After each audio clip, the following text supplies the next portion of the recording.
Hello, everybody, and welcome back to the Zero Hour. I am Richard RJ Eskow, and we chastised the president, more than chastised the president, for earlier in the show for his unwillingness to take a stand on the CIA's use of torture, as in it was bad, it was morally wrong, it was criminal. He has decided to evade that decision. He doesn't want, apparently, to be in a tough spot. Forcefully denouncing something like rectal feeding, for example. But that does not mean that the president is not willing to take strong stances sometimes, in some places, under some conditions. Case in point, we learn from the Washington Post that President Obama signaled last Wednesday that at least on international trade, he was willing to defy his fellow Democrats and his own liberal base to pursue a partnership with Republicans on trade, which represents, according to one very misguided theory, a chance for a legacy-building achievement in the final 2 years of his presidency. That legacy-building achievement would be the Trans-Pacific Partnership, yet another job-killing, autonomy-robbing deal in which multinational corporations reap the benefits of a trade agreement which deprives Americans of jobs and the United States of the ability to make its own decisions on, for example, certain issues of product safety, product regulation, product labeling, and that sort of thing. So it is not that this president is unwilling to take forceful stance. He did that this week on the so-called Cromnibus bill, as a friend of mine says.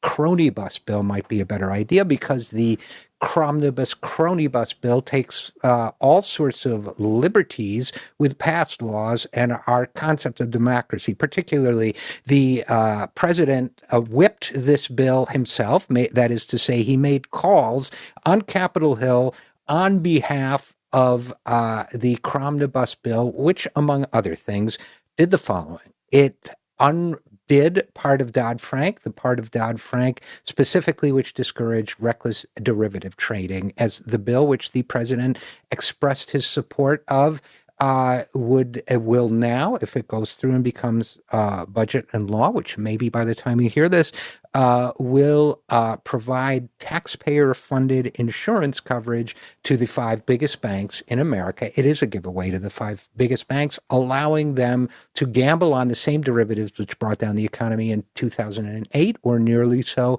It will allow them to do so with your protection and mine. That's number one. Number two, this bill also allows billionaires, since they're the only ones who can afford it, to amplify the amount of money they give to the establishment of both political parties, that is the Democratic and Republican parties, more than sevenfold, from current limit of about $92,000 to $777,000 or more per election cycle. This includes giving to the party establishment itself, as well as all sorts of electioneering, the conventions and office space and all that sort of thing. So this is a big giveaway, of course, to the Republican Party and to the corporate wing of the Democratic Party, which the president and the Clintons and many others represent. So it is not that this president is unwilling to take stands. It is that this president is unwilling to take stands which represent the public interest and the will of the majority on some of these issues.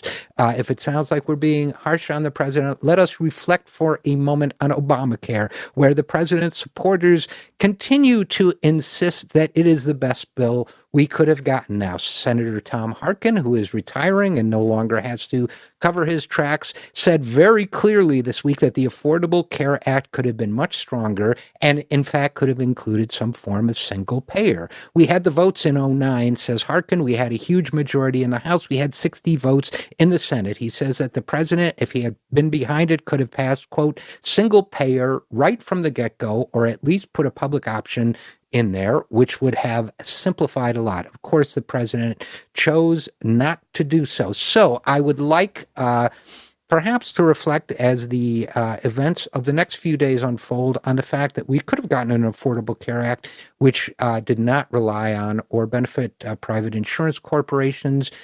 We could have encouraged the Democrats to defy this crony bus bill or cromnibus bill, as Nancy Pelosi was prepared to do, but the president undercut her. We should be prepared to hold the president's feet very aggressively to the fire in the weeks to come, especially because he is being accompanied by Joe Biden, who may run for president. I'm Richard RJ Eskow, and this is The Zero Hour.